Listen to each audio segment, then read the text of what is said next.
how has your kind of content evolved, and what do you think really caused that kind of switch? It was a struggle up until like 2019. I was trying to review phones. I was trying to, do used reviews, whatever, and everything just performed like okay, like a couple hundred views, maybe a couple thousand views. I was lucky, a couple 100,000 views if I was really lucky. I had posted a Google Home mini video in 2017 that has like 2 million views now. It's really funny. I'll say this on the record. I look like absolute trash in that video. You know what? Hold on. I'll pull this out. It is the worst look for me ever, and that's the video that gets 2.5 million views. Yeah, I'll pull this up. This is look at this. Look at me. Why? Oh, no, how old were Why? you? I was 18, 7. No. I was 17. Awful. Okay. Awful. People play that video, I will leave the room. So it's like like Dan and Phil, like those YouTubers, like Dan's first video, he's like, I leave the room when you play. That's my video. I hate it. But anyway, that was the first video that really popped off for me. A couple videos before I got like a couple 100,000 views. Like I had like my iPhone 5S video and back in like 2015, but that was like I wasn't monetized, but that was really cool. That really boosted my confidence. But yeah, my Google Home Mini video was the first video that I actually made money off of, and then I had like a little bit of spare change, like maybe like 2 grand in my account to like play around with and save, and actually no less than that, probably because I was paying for like gas and stuff like that. I used to. It's funny. I don't look like the type that would. This you totally didn't ask about this, but I'm gonna say this.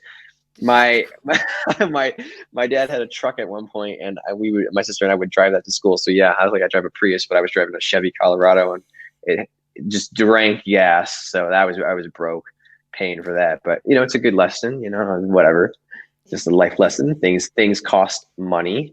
Although I was not happy paying that. But anyway, yeah. But to get back to what I was saying, yeah, that made money initially. That was a chunk of change. Like I think I made my first $1,000, and I was like, wow, that's insane. And that that gave me some money to invest in like a OnePlus 7 Pro and other stuff, and then I had been eyeing the iPad Pro since it came out. I was like, I made a video like take my money. That's the coolest thing. It was. Everyone could appreciate it. It was the greatest thing, not of course not objectively the greatest thing, but like everybody across the board, Android people, Windows people, everyone was like, yes, this is a product we all love. And when iPad OS came out, I was like, this is the reason why. Like I was like, yes, I'm going to spend half of what I have, like half of all the cash I have, gone. iPad Pro, it's on sale. I actually bought. It's so funny. I bought one with one of my really good friends, Patrick. We went to Micro Center in Michigan, and we went there. And we bought the same setup. We got an Apple Pencil and a silver iPad Pro. It's really funny. It's like they're like twin iPads, and I got the one that literally changed everything, for me. So I bought that, and I made this video why iPad OS made me buy iPad Pro, and that blew up. And it's so funny because the moment that my channel started performing really well was the week I was going to go on vacation. So I was like, oh God, like I have to like, so I grinded my ass for a week. I didn't sleep. I didn't eat. I was just iPad content. I was like, people want to see this from me. This is my break. And the videos performed well, and I gained a following, and I made, some money. And then I was like, you know what? I'm like, I think I figured out, like I sort of have a niche, Apple content. People want to see my iPad stuff. People might want to see my MacBook stuff. So I bought a MacBook Pro with the money that I had made, spent like a third of what I had and reinvested into products. And then it grew from there. And then by November, December, those are the best months financially of my YouTube career. But ever since then, like for the entirety of 2020, with the exception of the stock market crashing and advertisers not investing as much, because like in March, CPM, which